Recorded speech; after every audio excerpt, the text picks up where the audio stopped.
10 biggest loss of India. आज हम उन 10 महापुरुषों के बारे में बात करने वाले हैं जिनकी महानता के किस्सों को या तो इतिहास के पन्नों में दबा दिया गया या फिर इतिहास के पन्नों में जगह ही नहीं मिली है। शायद इन 10 नामों में से कुछ नाम आप जानते होंगे, लेकिन कुछ नाम अभी भी गोपनीय हैं और बहुत ज़्यादा ऐतिहासिक हैं। तो बिना टाइम वेस्ट किए वीडियो को करते हैं शुरू। सबसे पहले आते हैं मंगल पांडे जी। इनसे जुड़ी एक मशहूर पंक्ति हर किसी ने सुनी होगी कि स्वतंत्रता की पहली गोली मंगल पांडे ने चलाई थी और स्वतंत्रता की आखिरी गोली नथुराम गोडसे ने चलाई थी। लेकिन अगर मैं आपसे पूछूं कि वो पहली गोली उन्होंने किस पे चलाई थी, तो शायद आप नहीं जानते हैं कि वो पहली गोली उन्होंने किस पे चलाई थी।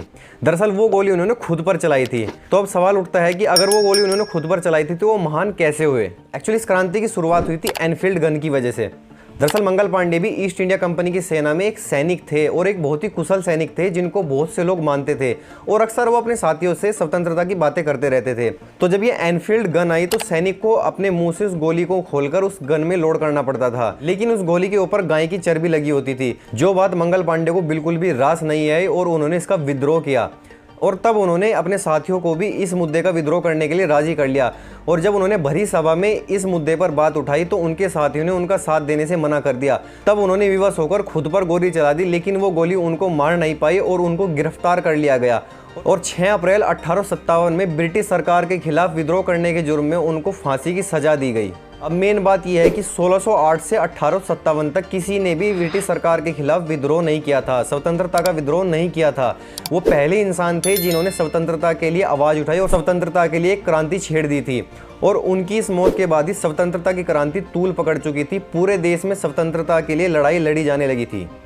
हमारी लिस्ट के दूसरे नंबर पर सिर्फ एक महान शख्सियत नहीं बल्कि क्रांतिकारियों से भरा हुआ पूरा एक समूह है, Bhagat Singh and the team. Bhagat Singh ji के बारे में हर कोई जानता है, लेकिन उनके साथी जो उनकी टीम थी उन्होंने भी बहुत बलिदान दिए थे, उनका भी बहुत बड़ा रोल था। मैं हर किसी का नाम इस वीडियो में नहीं ले पाऊंगा, लेकिन मैं सभी का नाम वीडियो के डिस्क्रिप्शन में जरूर डालूंगा। लेकिन उनके 2 साथी जो उनके साथ ही शहीद हुए थे, मैं उनके बारे में आपको कुछ बातें बताना चाहता हूँ। राजगुरु और सुखदेव।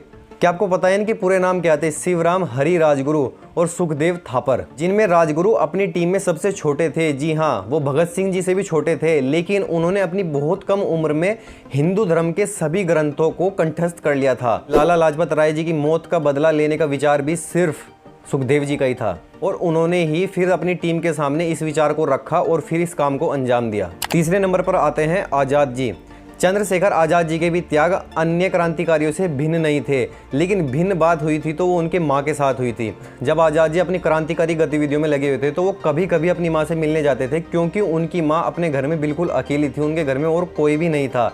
और वो माँ उनका 2-2 महीने 3-3 महीने तक इंतजार करते थे। आज़ाद जी कभी कभी ही आते थे। सोच के देखिए कि उस माँ पर क्या बीतती होगी कि उनका बेटा हमेशा मौत के साए में रहता है और उनको पता भी नहीं होता था कि उनका बेटा कब आएगा। और पता है आज़ाद जी की माँ जगरानी देवी पर सबसे बड़ा अत्याचार कब हुआ? जब हमने आज़ाद जी को खो दिया था, आज़ाद जी शहीद हो गए थे। उसके बाद ब्रिटिश सरकार ने आज़ाद जी को खूब डिफेम किया, खूब उनके बारे में गलत न्यूज छापी गई और जगरानी देवी के आसपास के लोग उन झूठी खबर से इन्फ्लुएंस होकर जगरानी देवी को भली बुरी कहने लगे, उनको बहुत सारे ताने मारने लगे, डाकू की माँ कहने लगे और भी ना जाने कितने तरीके से उनका मानसिक उत्पीड़न किया गया। और आज़ाद जी के जाने के बाद जगरानी देवी पर कितने अत्याचार हुए, उनको जीने में कितनी कठिनाई हुई, आप इस बुक में पढ़ सकते हो। इस बुक में शुरू में लिखा हुआ है कि अगर अब भी आपका खून नहीं खोला तो आपका खून पानी है।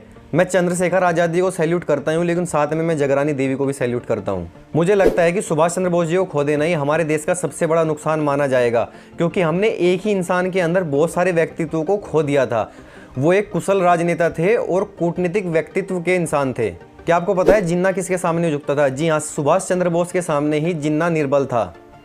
क्या आपको नहीं लगता कि सुभाष चंद्र बोस जी ने अपनी मौत की एक अफवाह पूरे देश में फैलाई थी, जिसके बाद ब्रिटिश सेना के अंदर जो भारतीय सैनिक थे वो भी क्रांति पर उतर आए थे, वो भी खुद में एक हथियार बन चुके थे। क्योंकि जापान सुभाष चंद्र बोस जी की मदद करने वाला था, लेकिन अमेरिका ने जब जापान पर हमला कर दिया था उसके बाद जापान असफल हो गया था हमारे सैनिकों को हथियारों की और सैनिकों की मदद देने के लिए। और उसके बाद ही खबर आती है कि सुभाष चंद्र बोस जी का विमान क्रैश हो गया है। उसके बाद ही पूरे देश में स्वतंत्रता की क्रांति जाग चुकी थी, ब्रिटिश सेना परेशान आ चुकी थी। ब्रिटिश सेना में भारतीय सैनिक बहुत ज्यादा थे और वो भारतीय सैनिक हर कोई ब्रिटिश सैनिकों को मार रहा था, हर कोई ब्रिटिश सैनिकों को काट रहा था। उसके बाद ही उन्होंने भारत देश को छोड़ने का फैसला किया था।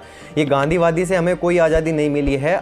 कोई नहीं जानता कि सुभाष चंद्र बोस जी उस प्लेन क्रैश में मारे गए थे या नहीं, लेकिन उनकी मौत की खबर ने ही पूरे देश में क्रांति जगा दी थी। पूरे देश को आज़ादी दिलाने का सबसे बड़ा हकदार सुभाष चंद्र बोस जी का ही है।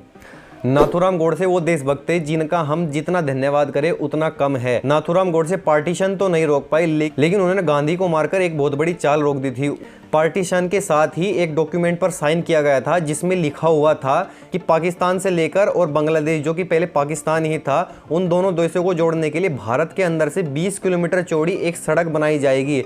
तो एक तरीके से वो दोबारा हमारे देश को 2 हिस्सों में बांटने वाले थे। तो इसके बाद ही नाथूराम गोडसे ने गांधी को मार दिया था। और आप इस पिक्चर को देख के बताइए, क्या आपको लगता है कि नाथूराम गोडसे अपने कर्म से जरा सा भी डरे हुए थे? लेकिन गांधी की बॉडी लैंग्वेज पूरी तरीके से बता रही है कि वो अपने कर्म से पूरी तरह से डरे हुए थे। बिरसा मुंडे, शायद ये नाम आपने सुना होगा या नहीं भी सुना होगा, लेकिन छत्तीसगढ़ में ये भगवान से कम नहीं है। वहाँ के लोग इन्हें भगवान की तरह पूजते हैं क्योंकि ये बहुत ज़्यादा दयालु थे, हर किसी इंसान की सहायता करते थे। और सबसे बड़ा काम ये था कि इन्होंने आदिवासी कम्युनिटी को जातिवाद से बाहर निकालकर स्वतंत्रता संग्राम में शामिल किया था। अब आते हैं हमारी लिस्ट के 3 ऐसे महान लोग जिनको खो देना हमारी इस जनरेशन के लिए बहुत ही दुखदायक है। सबसे पहले नंबर पर आते हैं गुलशन कुमार जी। हमें उनके लिए तहे दिल से आभारी होना चाहिए कि उन्होंने हमें भक्ति सागर भक्ति गीत प्रदान किए, जो कि हम सुनते सुनते बड़े हुए और आज भी हमारे देश के हर मंदिर में वो आज भी सुनाई देते हैं। आपको पता है कि अगर वो जिंदा होते तो बॉलीवुड के सॉन्ग्स के अंदर जो इस्लामीकरण फैल चुका है वो कभी नहीं फैलता, और शायद इसीलिए उनको मार दिया गया था। दूसरे नंबर पर आते हैं राजीव दीक्षित जी, जिनका नाम आज की डेट में बहुत ज़्यादा प्रचलन में है।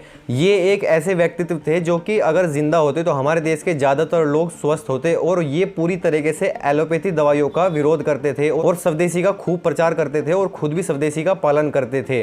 और आपको पता है राजीव दीक्षित जी को हर बीमारी का घरेलू नुस्खा पता होता था और वो पूरी तरह से सफल भी होता था, और इसी वजह से बड़ी बड़ी मेडिसिन की कंपनियां इनका विरोध करती थी। और एक दिन फिर अचानक खबर आती है कि इतने स्वस्थ इंसान की हार्ट अटैक से मौत हो गई।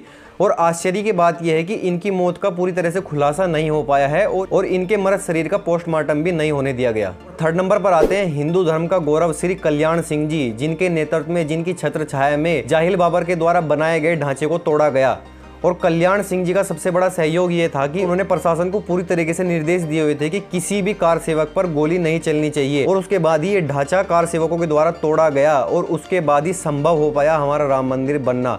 और इसी कारण से हमने कल्याण सिंह जी को इस लिस्ट में ऐड किया है। तो दोस्तों, इस वीडियो का मकसद सिर्फ यही था कि हम इन महान व्यक्तित्व के महान कार्यों को जान सकें। तो दोस्तों, अगर ये वीडियो आपको जरा भी अच्छी लगी है तो वीडियो को कर दीजिए लाइक। तो ऐसी और वीडियो देखने के लिए हमारे चैनल को कर लीजिए सब्सक्राइब। धन्यवाद। जय श्री राम।